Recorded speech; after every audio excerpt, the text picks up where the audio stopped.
માન્ય મુખ્યમંત્રીને રૂબરૂ મુલાકાત કરીને અમે ધારાસભ્યશ્રીઓએ રજૂઆત કરી છે કે એમએસ યુનિવર્સિટીની ખૂબ મોટી પ્રીમાઇસીસ છે અને એમાં ઘણી બધી બિલ્ડિંગો અત્યારે એવી છે કે જે બિલ્ડિંગને કાર્યરત કરીને ત્યાં પણ આ એડમિશનો અપાય એવા છે. પણ જ્યારે આજે 75-25નો રેશિયો જે છે એને ઘટાડીને અને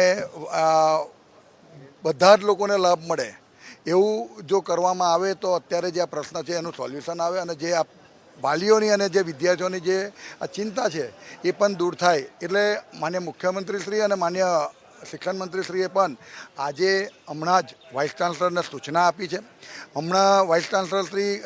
પ્રેસ કરવાના છે અને મને વિશ્વાસ છે કે આ લોકોને જે પડતી મુશ્કેલી છે આજે એનું સોલ્યુશન આવી જશે અને જો આનું સોલ્યુશન નથી આવતું તો વાઇસ ચાન્સલર માટે અમારા માન્ય શિક્ષણ મંત્રીશ્રીએ ખુદ કહ્યું છે કે કોઈ પણ પ્રશ્ન હશે વિદ્યાર્થીઓની ચિંતા રાજ્ય સરકાર કરશે અને એમએસ યુનિવર્સિટીના જે વિદ્યાર્થીના એડમિશનનો પ્રશ્ન છે એનું સોર્ટ આઉટ થશે.